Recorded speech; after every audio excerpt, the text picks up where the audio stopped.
Hey, it's Matt. It is day 11 of my self isolation in Canada, and today I'm going to talk about food because we all got to eat. And one thing that's been, I guess, shouldn't be unexpected, but is, and a little disappointing, is my appetite is diminished. And that's probably pretty natural for the amount of calories I'm not burning, even though I'm doing the best I can to do steps and do jumping jacks and push-ups and stretches and take as many of my phone calls during the day as possible on foot walking around. It's just not comparable to a normal level of activity. So GM asks if the amount of groceries that I bought was too much, too little, or just right, and also what the local food delivery scene is like. So starting with groceries, my father left a nice initial batch for me at the front desk before I checked in. I did an online order through Atlantic Superstore, and it's definitely left me with the kind of basic provisions to uh, get me started and last for a lot of the stay. So I tried to do as best I could. Same with clothing, to sort of mix and match and to have things that would be versatile. For example, mini bagels can be used for snacking.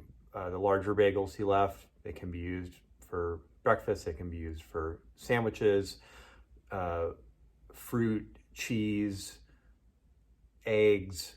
Been doing a lot of breakfast and not just for breakfast, but just being able to mix and match those things, having little snack type platters. The hotel has also been quite generous. The day I arrived, they sent up a charcuterie plate. Even though I don't eat red meat, I still appreciated the gesture. And they sent another one up with a glass of wine the other night. And yesterday they sent up breakfast unsolicited, which was very sweet. But for breakfast every day, I'm sticking to my usual routine and having a bowl of Raisin Bran with a couple dollops of Greek yogurt and almond milk. Mid morning, I'll usually have a banana. And then for lunch, I'll usually have either a sandwich or an entree salad. And for dinner, I've mostly been having something along the lines of rice with spinach or green beans and a protein. And again, getting back to this sort of mixing and matching, spinach can go in salads, it can be cooked up. Proteins can go in salads, they can go in sandwiches, they could go with the charcuterie snack type trays.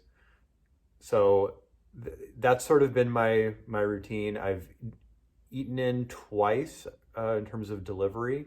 I had a very nice pan fried haddock from the Merchant Man, which is directly across the street, and I was able to order and pay directly through them.